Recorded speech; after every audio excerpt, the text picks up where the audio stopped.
Okay, folks, today we are going back into our series of the fire burned home. And what I wanted to talk about today here was just a real quick review of plaster walls during a fire, some issues about them. I want you to check out our blogs on Construction Consumer Advocacy Institute. You'll find links to all of that on our YouTube pages and such.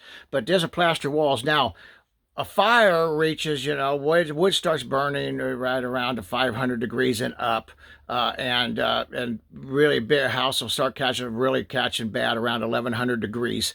Well, this house had been fire for I don't really know how long, but they said a tense amount of heat for a long period of time, and so that means this plaster is probably bad because plaster starts being compromised right around 300 degrees.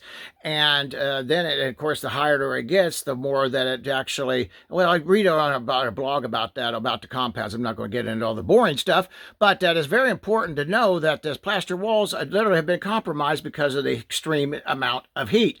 But this one has even got even more why it's compromised, because anytime a house has been high heat, high humidity for any length of time, these plaster walls, that also is a bad effect. So with this fire, no air conditioning, we've been almost 100 degrees in this area.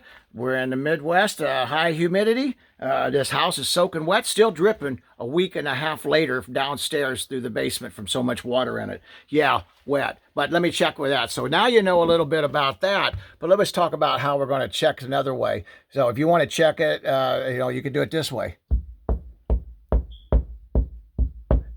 You can use a hammer or something like that, but what that's doing, you're hearing that hollow sound. And what that means is separating away from the lavs. It's causing some other issues with that, that's happening behind that. So we actually have a little bit of everything happening on this. This is plaster board. And it's also, but we also have plaster all up in here. See my plaster lavs. And now 1978 and past, we have lead, asbestos, formaldehyde. All this stuff was put inside of these walls. And with that being said, that means that they literally, they're full of hazardous waste. So when you're in here, you just can't demo these walls. You literally got to have a remediation company do it, and to do it right. But anyway, folks, I just wanted to educate you a little bit about this. Look at that. We got shingles. Literally, where did these shingles come from? Shingles up in the attic. Wow. Woo!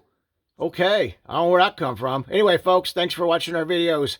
I hope this has been helpful. Follow us on Construction Consumer Affairs Institute, Construction Consumer Advocacy Institute, and follow us on YouTube. And like I say, we're going to be doing a whole series of these. Thanks, folks. Have a great day, and please pray for these people.